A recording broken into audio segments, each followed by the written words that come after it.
తెలంగాణ ప్రజలు చూశారు గతంలో బీఆర్ఎస్ పార్టీని. హామీలు ఇచ్చాడు. దళిత బంధు, దళితులకు వెన్నుపోటు పొడిచాడు బీఆర్ఎస్ ఆ రోజు. గిరిజన బంధు, గిరిజనులకు వెన్నుపోటు పొడిచాడు. అసెంబ్లీలో మైనార్టీలకు ఇస్తామని, బీసీలకు కూడా ఇస్తామని కేసీఆర్ అనేక రకాలుగా మాట్లాడాడు. కానీ ఏ ఒక్క వర్గానికి ఏ బంధు ఇవ్వలేదు. మరి ఈరోజు అడుగుతా ఉన్నాను, ఆ రోజు బీఆర్ఎస్ పార్టీ అనేక సంవత్సరాలు తెలంగాణ ప్రజలకు వెన్నుపోటు పొడవడం జరిగింది. మీరు వచ్చినటువంటి ఈ 4 నెలల్లోనే మీరు కూడా అదే పని చేస్తూ ఉన్నారు. గజ దొంగలు పోయి గరాణ దొంగలు వచ్చారు ఈరోజు తెలంగాణలో. ఒక కుటుంబ పాలన పోయి మరొక కుటుంబ పాలన వచ్చింది. ఒక వస్తువులు రాజ్యం పోయి మరొక వస్తువులు రాజ్యం వచ్చింది. మార్పు అంటే ఏందో చెప్పాలి ఈరోజు కాంగ్రెస్ పార్టీ. మార్పు మార్పు అన్నారు. ఒకటైతే మార్పు జరిగింది. కేసీఆర్ కుటుంబం పోయి సోనియమ్మ కుటుంబం వచ్చింది. ఈ మార్పే వచ్చింది తెలంగాణలో. దోపిడీలో మార్పు రాలా, అదే రకమైనటువంటి దోపిడీ. అవినీతిలో మార్పు రాలా, అదే రకమైనటువంటి అవినీతి.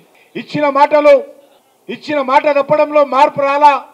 కేసీఆర్ అన్నాడు, నేను ఈ తెలంగాణకు ఒక దళిత ముఖ్యమంత్రిని చేస్తా, అవసరమైతే తల నరుక్కుంటా తప్ప నేను మాట తప్పనన్నటువంటి కేసీఆర్ మరి మీ మాటలో ఏ తేడా ఉంది అడుగుతా ఉన్నాను.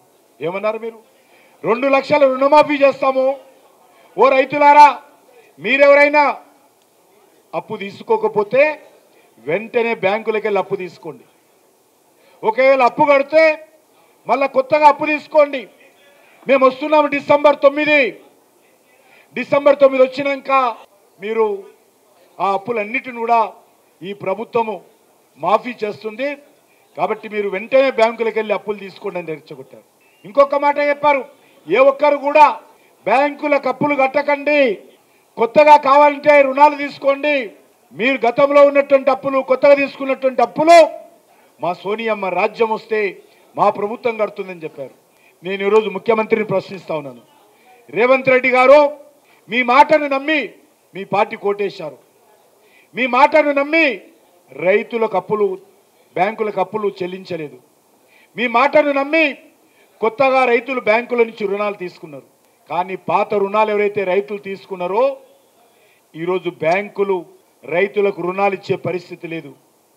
ఎందుకంటే మీ మాటను నమ్మి ఎవరు కూడా రైతులు బ్యాంకులలో తీసుకున్న అప్పులు ఇవ్వలేదు. కాబట్టి ఈరోజు బ్యాంకులు రైతులకు కొత్త రుణాలు ఇచ్చే పరిస్థితి లేదు. అందుకే ఈరోజు రైతులు ప్రైవేట్ అప్పులు దళారీల దగ్గర మిత్తికి తెచ్చుకొని ఈరోజు వ్యవసాయం చేస్తున్నటువంటి పరిస్థితి. పంట కోతలు కోయాలంటే రైతుల దగ్గర డబ్బులు లేవు. ముఖ్యమంత్రి గారు అప్పులు తెచ్చి కూలీలు ఇచ్చి పంటలు కోతలకు వస్తున్నటువంటి పరిస్థితి ఉన్నది.